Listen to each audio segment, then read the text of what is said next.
following is a production of DallasCowboys.com and the Dallas Cowboys Football Club. How about them Cowboys? Go Cowboys! This is Talkin Cowboys. Streaming live from the Dallas Cowboys World Headquarters at the Star in Frisco. Handoff, Elliott plowing to the goal line. Barry, sacked by Lawrence. Prescott keeps it, and he bangs it in for the touchdown. And now your hosts, Isaiah Stanback, Hek'ma Harrison, Rob Phillips, and Kyle Youmans. It is a Thursday edition of Talkin Cowboys presented by Tostitos, helping fans get in on the game and the official chip and dip. Chip and the dip of Talkin Cowboys. My carbs for the day. Yes, all the carbs. You've been doing a good job, by the way. You're looking sleek. You're looking fantastic in this velvet. It's not velvet. Is it Velcro? No. What is it? I don't know. I was just joking. I don't even know what kind of jacket that is. It's alpaca. No, it's Oh not. my gosh. No, joking. Everybody's looking nice and buttoned up today. We've got TV shows and we've got brunch. Is that what that is? Yeah. That's what she told me. Yeah, I was taking somebody's mom to brunch. Oh, okay. All right. Well, I like it. I think you look spazzy back there. Spizzy, whatever the I got you, dog. I don't know what it is, but glad you're with us here on Talkin Cowboys. Hek'ma Harrison, Isaiah Stanback. We've got Chris Beam in the back. No Rob Phillips again for the second straight day, but do not worry. Don't fret. Rob Phillips is back tomorrow. So we will have a Say It With Your Chest Friday with all four quarters of Talkin Cowboys. Thank you, Chris. That's the perfect way to summarize not having Rob Phillips. But we do have Isaiah in the Rob P. Island chair trying to get close to greatness. Trying my best, man. Trying my best. How's everybody doing today? I'm doing good. Good? Good. How about even better after yesterday's practice report for the Cowboys? Felt pretty good about that, right? Getting Randy Gregory, Neville Gallimore back on the practice field, kind of what we had anticipated. But at the same time, you also didn't have any Tony Pollard out there. Oh, no. That's one thing. I was really happy to hear about no one COVID listed. That's another huge win. Mike McCarthy back in the building. Yeah.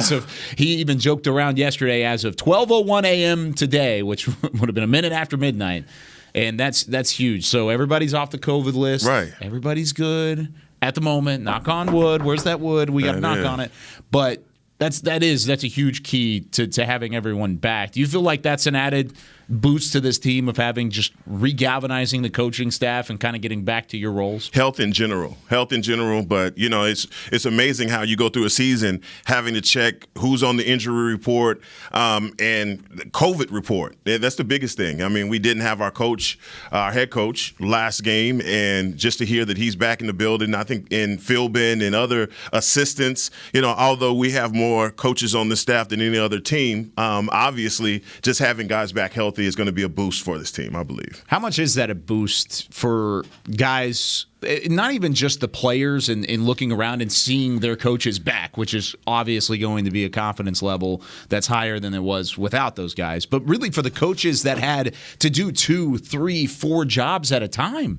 I mean, you talk about the guys who had to fill in for the head coach, Dan Quinn, of course. You talk about the offensive line coaches and having Wells jump over from the tight end spot to coach the offensive line. How much of a relief is that? I don't know how much of a relief it is. I think those guys, honestly, they're competitors, so they look forward to those opportunities too. They don't look forward to the situation presenting itself, but once it does, they're not going to back down from it. I think every coach on this staff looks for opportunities to try to expand and kind of prove to themselves what they are and what their capabilities are. So whenever those type of situations rear their head, I think those guys step up, willingly. But I am now concerned with their backfield. The heck's going on there?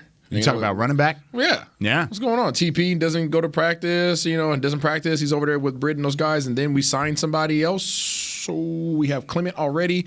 What is this an indication of? That's my question. That's the three things that you can talk about when it comes to the running back position. Is one, Ezekiel Elliott, despite the knee concerns, is one, practicing. Two, they actually got a really good report on Zeke and said that his knee injury at the moment will not require any offseason surgery, which is huge to say that it's healing up and it's looking better. And so that's a positive spin. But then a not so positive spin, Tony Pollard dealing with a foot injury, spent time off the practice field yesterday, was with the athletic trainers and on the bands with Britt Brown and company trying to get back and ready to go. So the Cowboys are anticipating both of those guys playing. But then they go out and sign Ito Smith, a 5'9", 195-pound, very scat back type of player. He's actually went to Southern Miss and is pretty good little back, but he's been around the league for quite some time. They go out and get him veteran. So is that an indication that there maybe isn't a chance that those two guys play on Saturday? I guess asking you, when you bring in guys to the practice squad mid-season, it's just, obviously shoring up the position in a way if all else fails. But I don't think that this time to take the glass off the panic button. Am I just too laid back about it? Because we've gone through situations throughout the week where Ezekiel Elliott has been hurt and been on the bands with Brett, and maybe we're going through the same thing with Tony Pollard. I watched the game just trying to find when he actually hurt his foot. I couldn't find it because the last thing I saw, Tony Pollard was running by somebody and they didn't even have him in an angle. So wow, I don't know. Down the sideline. Yeah, so I'm just evaluating that just to see exactly what it is. But obviously it's enough to keep him out of practice. But if they feel like he's going to be healthy and ready to go against Washington, then hell, who am I to panic? I wouldn't say panic mode, but you don't panic with your finances, but you prepare for a worst case scenario, right? So I mean, this is what an indication of that. I don't think this is something that you can ignore. They have running backs on their roster. They have Zeke, they have Pollard, they have Clement, right? So they have some guys on their roster already. So to bring somebody else now from the crib and put him on your practice squad, now you're prepping him for the just in case, right? Obviously, Zeke has not been healthy. I don't care what nobody says. Zeke has not been healthy. He's been playing through it, right? But he has not been healthy, and therefore he has not been Zeke, or even a reflection of what Zeke has been. So we know Zeke is injured, but he's not missing practice time, right? Yeah. Then we have TP, who actually is now missing practice time, and he didn't appear to be injured at all.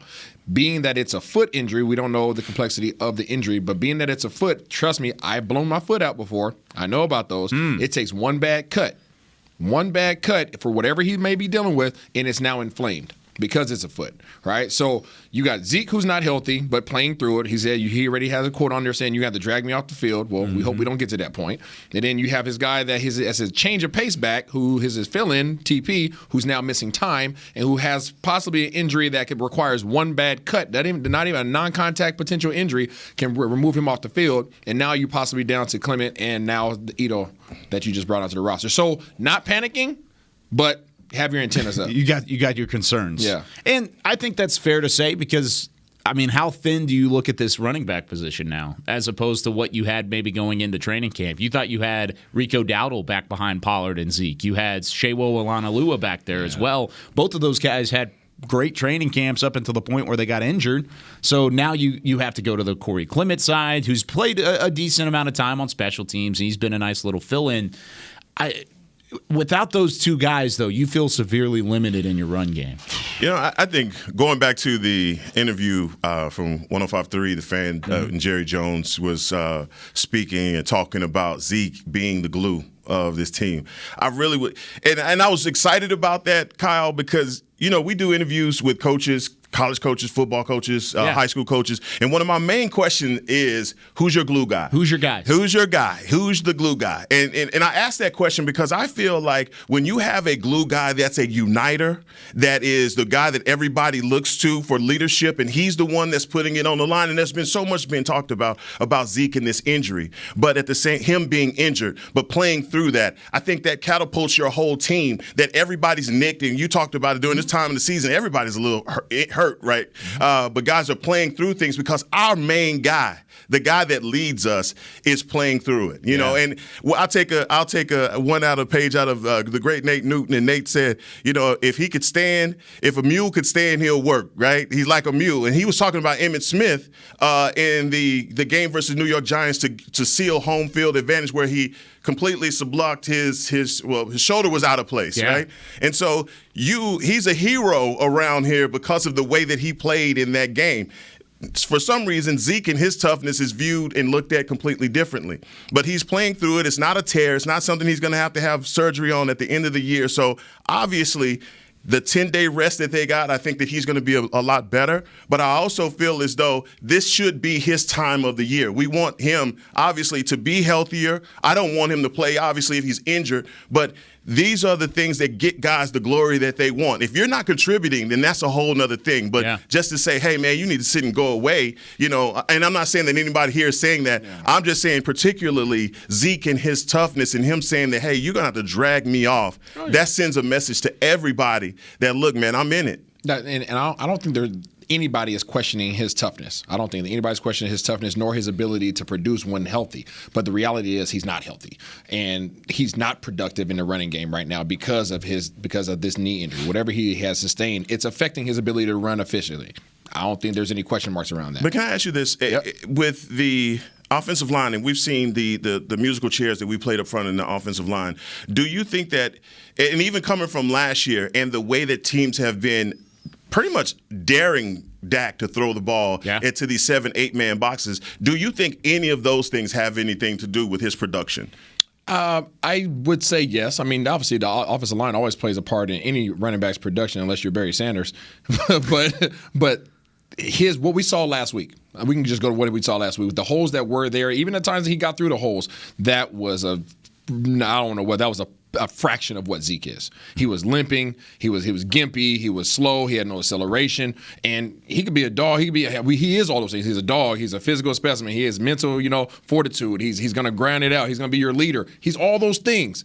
But that doesn't make you a productive running back on the field. And I don't think that he is that right now simply because of his hindrance with his injury. Mm-hmm. Now you pair that up with the fact that now Pollard has something that he's dealing with, and now that worries me. Mm-hmm. That worries me because now, even when Zeke was reverted to a third down back, it's simply in there just to block. Exactly. Because his ability to be able to diagnose the defense, what they have going on, and be able to negate some kind of factor that they're imposing on Dak. So that's why he was really out there as a threat, and also his ability to keep people off Dak's back. He can do that all day long, but he's not toting the ball. So if you take Zeke out the running game, and you take Pollard out the running game, if an injury occurs, if this thing gets worse or whatever it has, flares back up, now you really don't have a running game that we're already struggling with those guys in the picture. And I know you're gonna go forward with the matchups and everything in this game. So I like this conversation though, because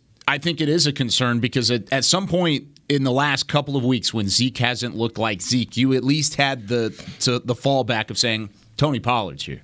Tony Pollard's going to take this rock, and he's going to have a 58-yard touchdown run that opened up the game completely for your offense. So there is that concern. But I agree with you in the fact that I think there's a lot of the wrong idea, the wrong perception of Ezekiel Elliott by playing through this, because he is that glue guy, because he is the guy.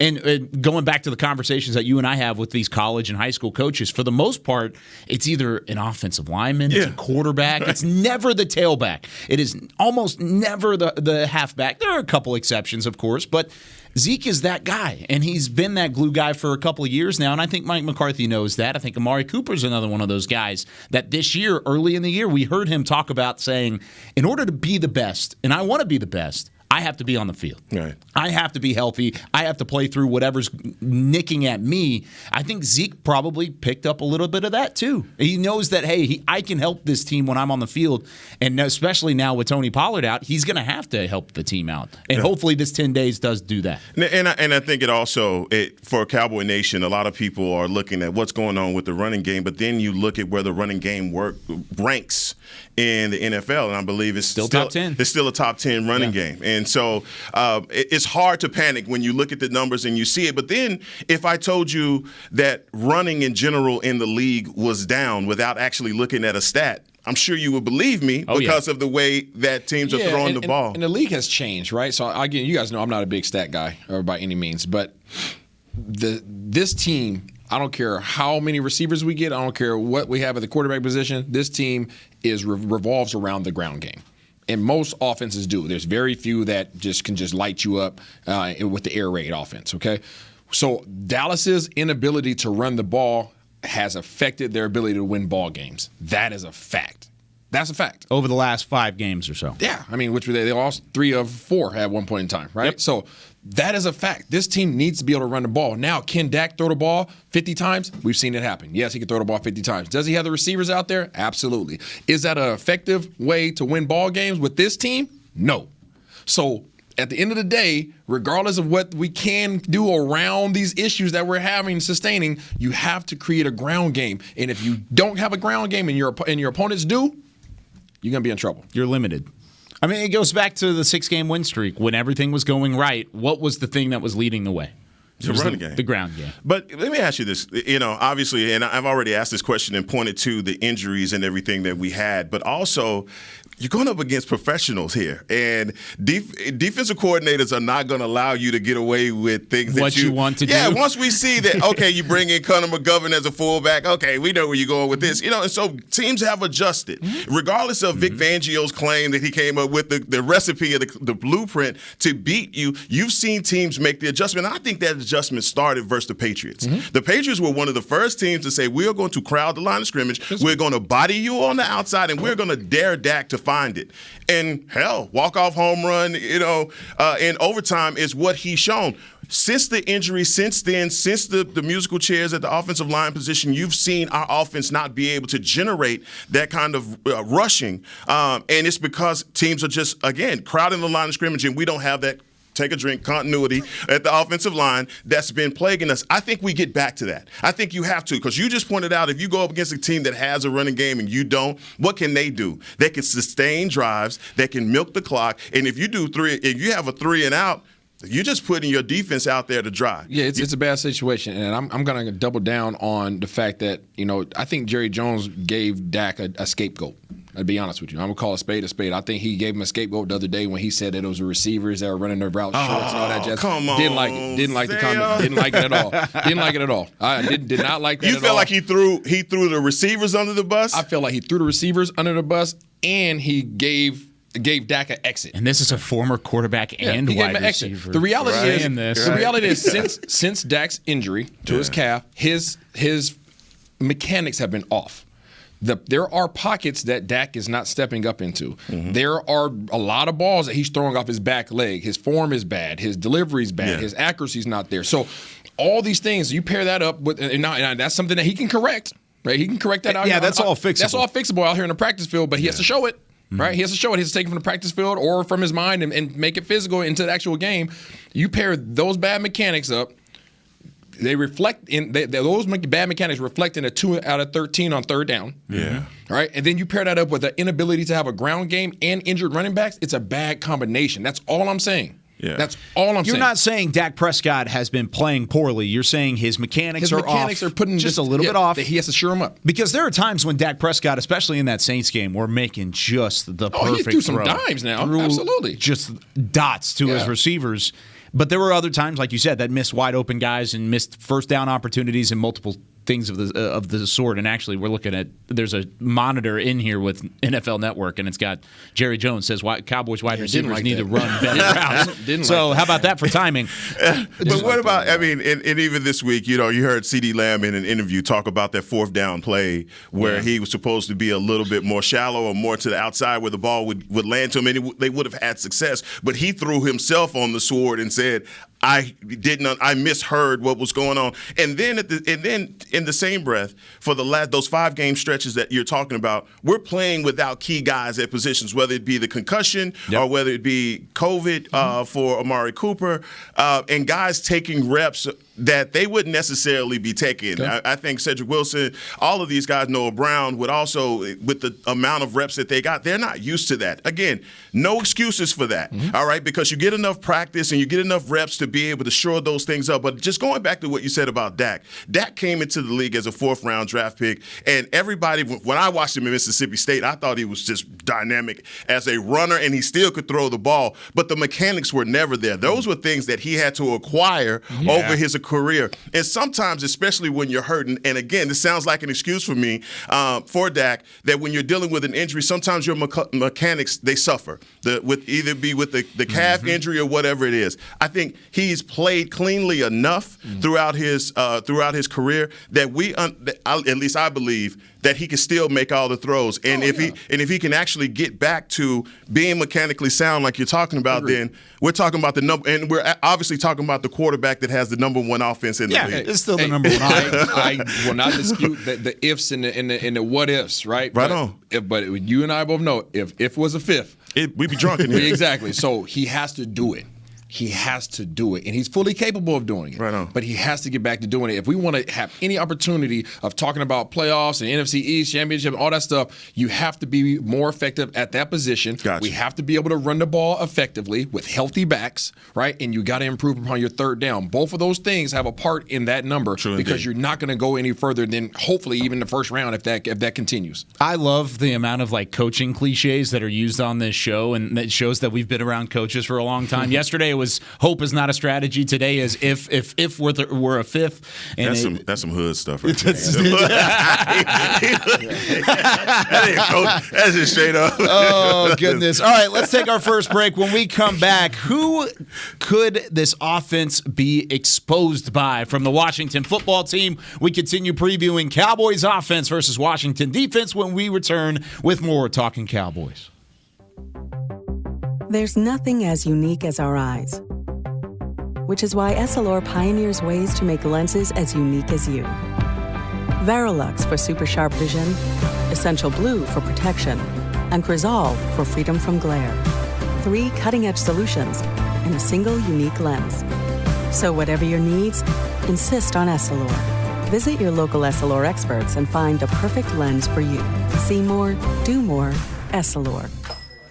New Dr. Pepper Zero Sugar. You deserve it. I do deserve that.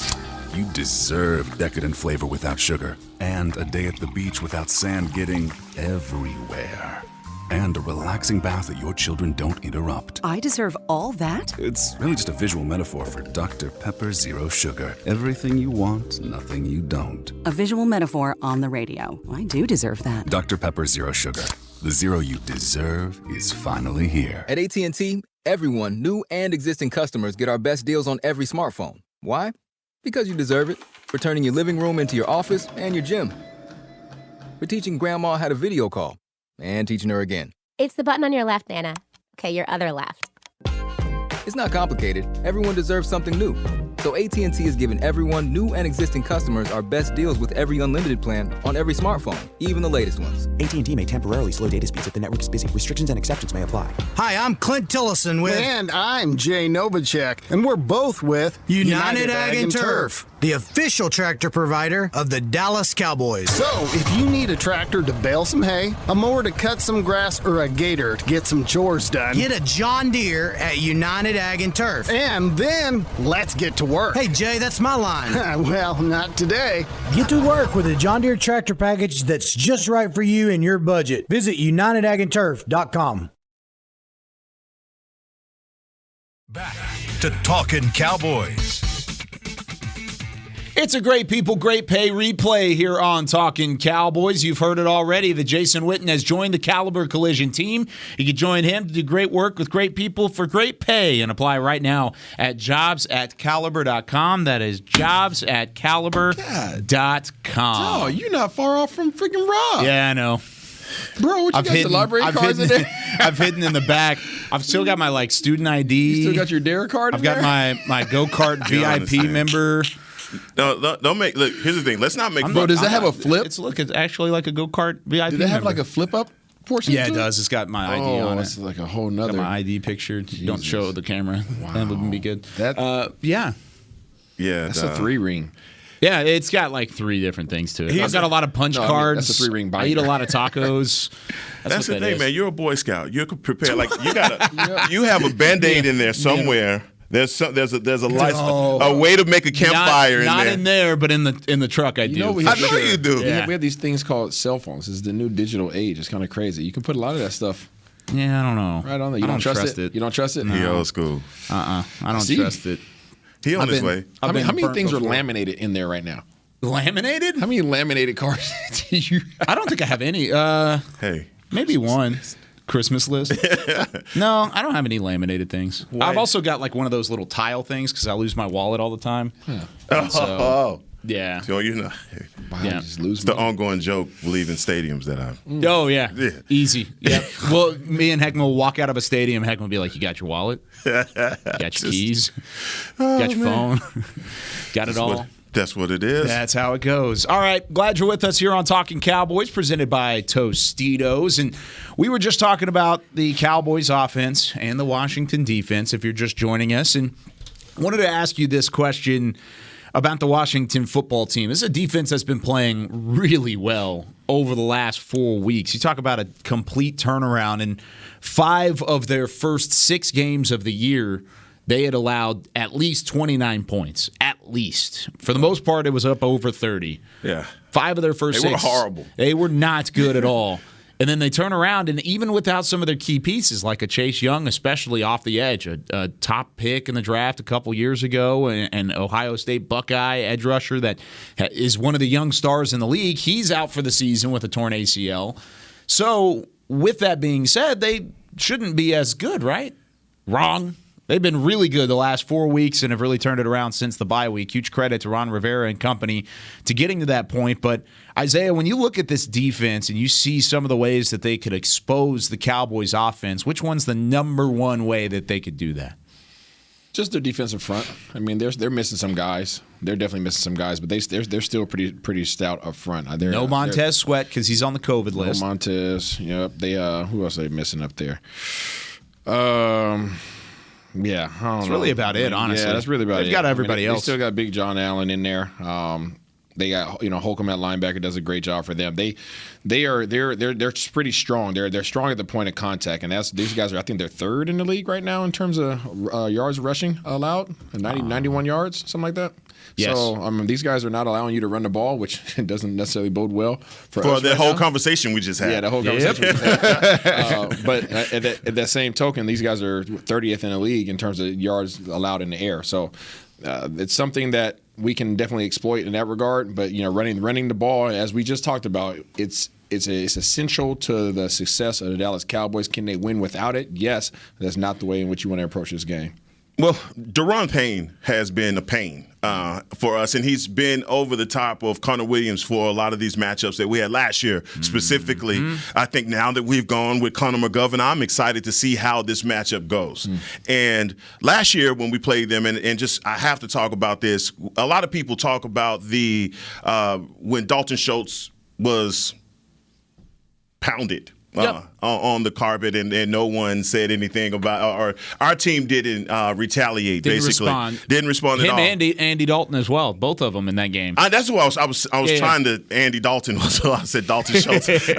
Andy Dalton. That's the play that to me I think was sealed 2020 altogether. But I think there was another play in that game that really showed me, that the Washington football team, they playing for blood, and we out here joking around. And that was when linebacker Cole Holcomb came on the blitz and met Ezekiel Elliott in the A-gap, and that's the first time I'd ever seen Zeke actually take like a mollywhopping, and that was what it was. And he wasn't trying to get to the quarterback. It was specifically about punishing Zeke. Disrespect. It was disrespect, and we have to return that, man. We have got to go to DC and get our lick back, because they physically impose their will on us. And so when we talk about them being 3rd or 4th or whatever it is in as far as rushing is concerned, it's going to be important for us. And I know there's a lot that's been said about getting to the outside. We see the speed with Tony Pollard, and hopefully he's able to go this week. But I think it's going to be very important that we establish in the trenches, line of scrimmage, tackle to tackle, a running game. It's got to be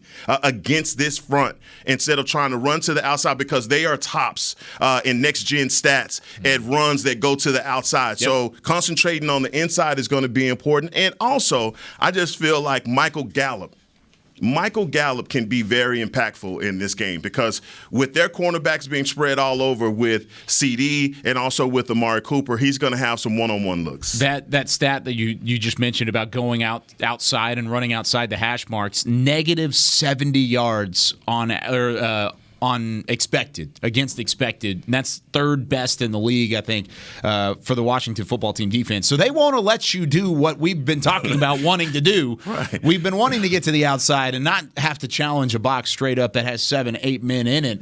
Instead, you wanted to get to the edge. think again. Don't do it because it's not going to happen against this team. I know Hekma's confidence level of this game is 100. I know we're not telling you tomorrow yet, but I know his confidence is 100. It's a Tostitos. It's a Tostitos hundo. If the Dallas Cowboys don't run for 100, what percentage does that confidence drop to? It doesn't. So you stay at 100, regardless, 100 yards on the ground. And the reason why it doesn't is because I think that Washington is foolish enough to continue to try and blitz and put pressure on Dak. And Dak has succeeded in the short throws. And we saw that against the Saints with getting the ball to the outside with CD. And that's where a lot of our big plays came from Yak. And so with them trying to still present that pressure, and they've had success doing it against some of the best in the league so far. So I think they're going to do that. And Dak is number 2 in the league in QPR on quick throws. And so they suffer with the quick passing. So when you talk about the running game, and you've alluded to, I've heard you allude to this before, that sometimes those short passes can double as a run. And so that's why I don't panic. But if you're Ron Rivera and you know that Dallas is struggling running the ball, and you know that they want to get the ball out quick, do you not adjust and make sure that you press your guys up? Right, and so it really comes down to how much time does Dak have now to drop back and throw to receivers that could potentially beat their DBs.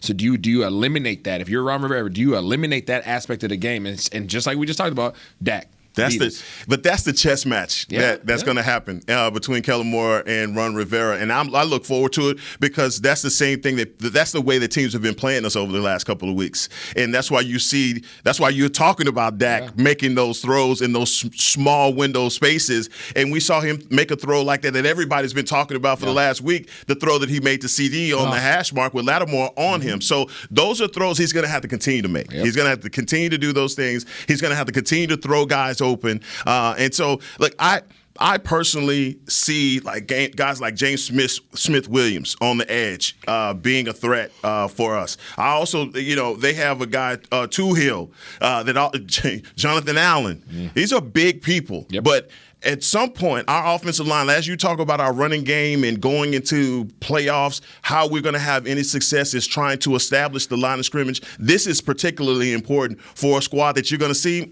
2 weeks from now. So you've got to implement and initiate these guys right now. Jonathan Allen could very easily have a Chris Jones type of game. Yes, he could. Very easily taking over. So just because Montez Sweat and Chase Young aren't on that defensive line, don't think that Washington defense, that Washington front seven is not going to get any extra pressure on That is a gift with Sweat. Hopefully, pray that he's okay. Sure. And all that jazz. But Jesus, that is a huge it was gift. Probably a sigh of relief for a matchup standpoint for Cowboys out there. But kind of going back to what Hek'ma was talking about blitzing and Washington being very blitz happy. Washington has blitzed on 32% of dropbacks this season. That's the 5th most in the NFL, and they've given up a 95 passer rating allowed. That's when not good. Blitzing, which is not very good. You better stop. Dak Prescott this year, just for those wondering on a comparison, Dak Prescott, a career high in completion percentage, a career high in yards per attempt, and a career high in passer rating. And an 8 touchdown, 1 interception ratio against quick passes quick passes. So we welcome it. Welcome the blitz, but I think that's you mentioned the chess match between Ron Rivera and Kellen Moore. I think that's even going to be a more juicy side of it too, because if they back off of the blitz, that's going away from what Washington does well. They would have to, but that's kind of the thing is Dallas is inviting that. So Washington's going to be the first one to give there and to back off from the blitz if they have to. Yeah, they're smart enough to show blitz and back off. They're smart enough to show cover two safety high, and it actually be 1 safety high. You see a lot of adjustments being made. When you look at their cornerbacks, Kendall Fuller, I think is, I guess, the one name that I really know and can concentrate on and watching him. He's okay. I mean, he's it's not Revis Island, but he's a guy that you can expose on the outside. And they give more yards than any team in the league to the X receiver, the guy on the outside. And so we got some really good X's. We got some guys on the outside that can burn them down. And that's why I'm looking for these matchups to see, will they expose themselves on the back half if Dak goes short, pump fake, and then goes up top on them. So that's when the chess game, I just think that there are some really big plays that we can make on the outside. I'm looking to see if we can expose them. I agree, but I think Ron Rivera is. We'll see. I believe that Ron Rivera is a lot smarter than what his stats are showing. Well, he's continuing to do that. They've won 4 straight for a reason. Absolutely. They started 2-6. Absolutely, and he played Tom Brady just like that. Yes, he did. So I mean, we will see. But I mean, these guys. I think I foresee, right? If I have my little crystal ball, I foresee you get the lottery numbers out of there. I wish I need that. I foresee a lot of stunts. Our offensive line has struggled with stunts in terms of Dak. In terms of us talking about him not being confident and being able to sit in the pocket, and he's not stepping up for whatever reason in the pockets and finding those seams where he can actually deliver the ball with confidence.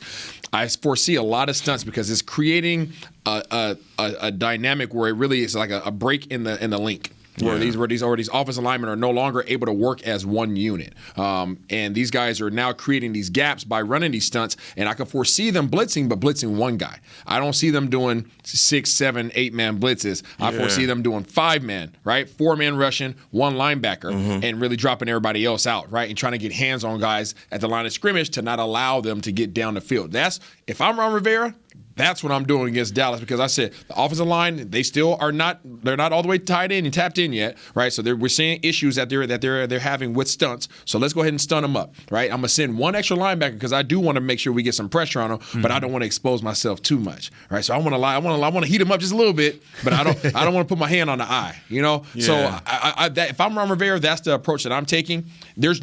With all these weapons, there should be nothing that shuts down Dallas. Let's just get that on the table. Yeah. But that's the approach that I would take. No, that's a hell of an approach, especially for an explosive offense that you're trying to slow down. And if you're going to fool them, dropping everybody out like that, obviously then you're dropping people out in the lanes that Dak is going to be trying to throw into. I think the other side of that is if you do that, I just turn around and hand the ball to Zeke. Yeah, but that's the thing. That's what I'm saying. As Ron Rivera knows, they're struggling with that. And he knows Zeke doesn't have the burst. Zeke's not healthy. Zeke, even when he had lanes last week, wasn't toting that thing the way we know Zeke. He was gimpy. Yeah. He wants to. His mind's saying go. His body's saying no. Yeah. Right? So, and then if you know you don't have TP as somebody that can follow that up and be that change of pace back, right now Ron Rivera's like, we have the advantage. Yeah. We know you're wounded. You're wounded right now. Let me ask you this, man. As being a quarterback, and one problem that I've had with this offense, or just the offensive line coach, has been this carousel that they've been doing with. I don't agree with it. I want to talk about that in the third segment. So can we go ahead and take our second break? Because I would love to have that conversation, because the Cowboys are getting all these weapons back. Dak is back. Ezekiel Elliott's healthy. Amari Cooper, CeeDee Lamb, Michael Gallup, all of these guys on the field for the same time. But are we still okay with that offensive line? That's the biggest question going into the break when we come back here on Talkin Cowboys. Want to use what the pros use? How about the official men's skincare brand of the Dallas Cowboys, Jack Black? Right now, you can get the Jack Black Starter, a curated collection of Cowboys locker room favorites for just $10 with free shipping. The starter includes 4 Jack Black skincare favorites, plus a full-sized intense therapy lip balm. Go to getjackblack.com/Cowboys and use the code word TEAMJB. That's getjackblack.com/Cowboys. The Jack Black Starter, $10, free shipping. At AT&T, everyone, new and existing customers, get our best deals on every smartphone. Why? Because you deserve it. For turning your living room into your office and your gym. For teaching Grandma how to video call. And teaching her again. It's the button on your left, Nana. Okay, your other left. It's not complicated. Everyone deserves something new. So AT&T is giving everyone, new and existing customers, our best deals with every unlimited plan on every smartphone, even the latest ones. AT&T may temporarily slow data speeds if the network is busy. Restrictions and exceptions may apply.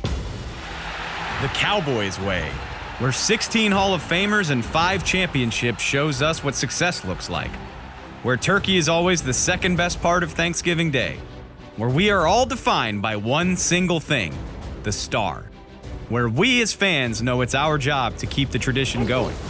Bank of America is proud to be the official bank of the Dallas Cowboys and to support the quest of living life the Cowboys way.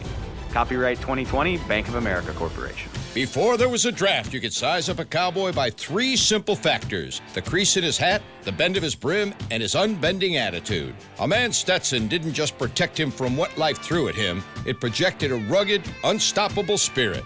Stetson hats are still American-made with pride right here in Texas. They're still the unofficial crown of all self-respecting cowboys. And Stetson is proud to be on the field with America's team. Find a retailer nearest you at stetson.com/Cowboys. Back to Talkin Cowboys. Whether you're watching from home or you're cheering in the stands with Essilor lenses, you can see every exciting play. Book an appointment at your local Essilor experts and see what Essilor can do for you. See more, do more, Essilor on Talkin Cowboys. That was good. I like it. And to bring back. And you brought it right back. Yeah, let's do it. Hek'ma Harrison, Isaiah Stanback, Chris Beam, Kyle Youmans. Glad you're with us. Happy to have Rob back tomorrow, but we've got one more segment here on this Thursday. Gentlemen, let's talk about this offensive line. It's not really the best topic of conversation for the Cowboys this year. It wasn't necessarily last year either, but there's not a ton of confidence up there right now.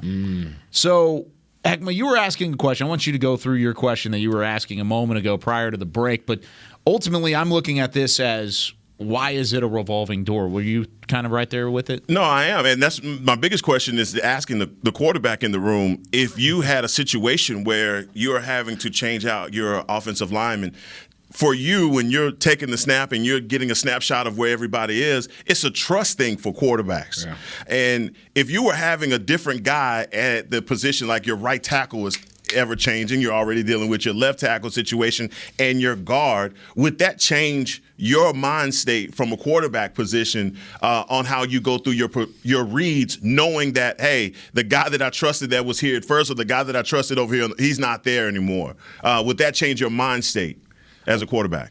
I would say no, unless that individual was constantly giving up pressures.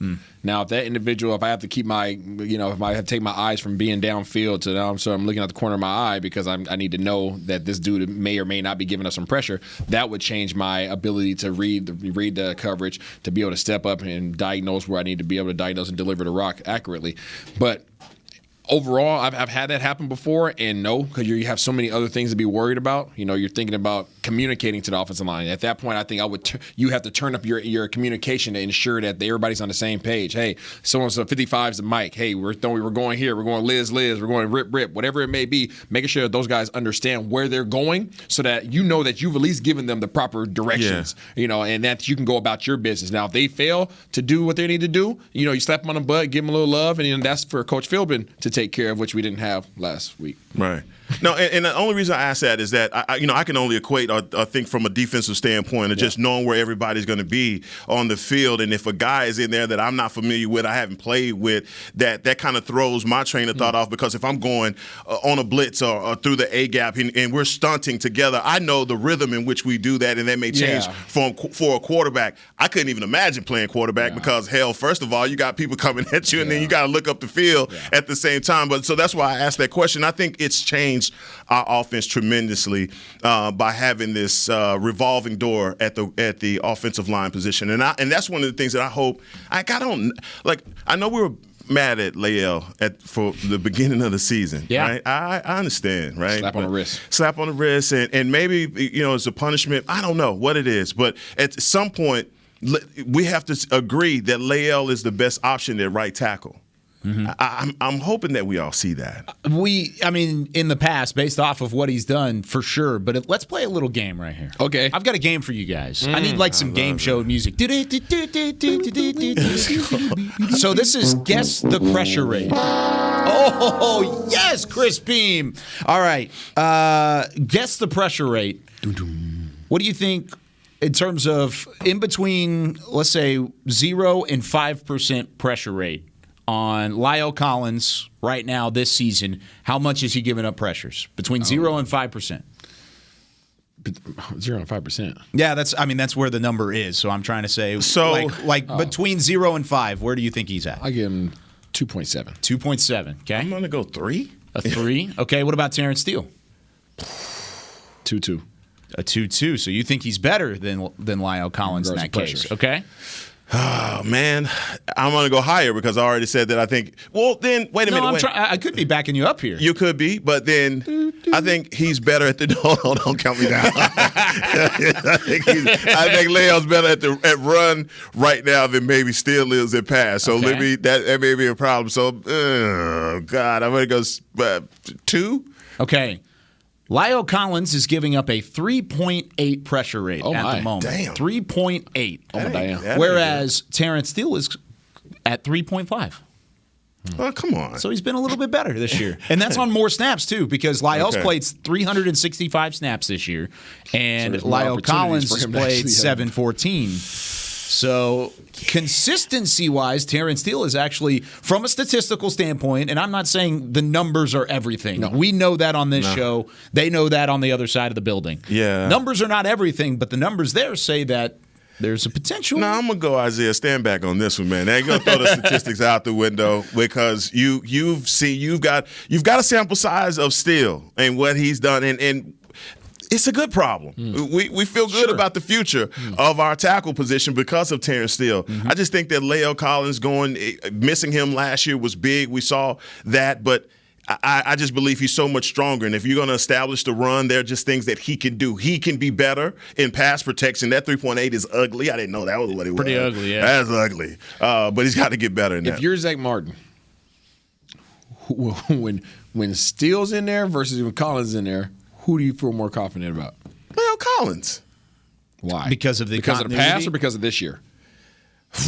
I'm just, hey man. I'm talking about this year. Regardless, this is both of their first years in the league, right? And the only thing you're going off of is what they've shown you this year. Well, come on, Isaiah. No. I know. But this is when we start talking about the culture of the team. Right? Are we going to judge guys based upon what they've done in the past, or what have you done for me lately? I'm definitely gonna go. It's a what have you done for me lately business. So I'm still, if I'm Zach Martin, I feel better with La'el Collins. I wonder if he's. I'm sure he's been a part of that conversation, right? He's had to be. Do you think they would include him in that? It's a thought process for him. I can guarantee you that. I mean, when he steps to the line of scrimmage, you look over, he's like, we can do this or we can't do this. I mean, it's like us coming into the studio and not having Rob Phillips. I mean, we're still going to have a fun show, but Rob Phillips is not. It's not the same. It's not. There's a mindset deal with it. It's the same thing with Zach Martin in the way that he has a guy to. Let's just say that this offensive line in totality is struggle. Right? Yes. Let's go to the Chris Jones game and say, hey, even Zach Martin got some business in the Kansas City game. Do we have to go to the Chris Jones? No, we got to, because we're saying that Jonathan Allen is a smaller size of that man that gave us trouble in the A-gap. We have to return to that. But I think the thing is that we continue to pile on the running game and ask, how can we get this thing reestablished without giving credence to the fact that we've been having different faces at the offensive line? That's all I'm saying. And I just think that continuity with Zach Martin and Biotish on the right side, I feel better about that. Yes. He hit me with the eye. I'm going to leave that one alone. That's it? All right, that's how we're going to end the show? That's how we're done? It's like the wife who keeps buying you fresh packs of draws. You know what I'm saying? Like, none of them are ever going to get broken in. Going back to the draws? Just the draws. Wasn't that a Terrence Steele conversation? We talk about Steele, ain't we? Fresh pair of draws. Do you want to have the same 14 pairs of draws, or you want to have a fresh rotation of new ones coming, new packs? Well, I think the fresh rotations is the fresh rotation. I want the ones that are nice and broken in. The tight and white. We could have said that with shirts. We could have said it. No, draws. Everybody can relate to draws, especially the fellas. You don't want the fresh draws. They got this. Anyways, next show. Where's Tommy John? We got to get our sponsorship in here. All right, that's it for us here on Talkin Cowboys. For Chris Beam, for Hek'ma Harrison, Isaiah Stanback, I'm Kyle Youmans. Join us tomorrow. We've got our pick'ems. We've got Say It With Your Chest Friday. We've got a special guest picker on the way. Lorena will join us tomorrow. We'll be back. Thanks for joining us here on Talkin Cowboys. See you tomorrow. This has been a production of DallasCowboys.com and the Dallas Cowboys Football Club. How about this, Cowboys?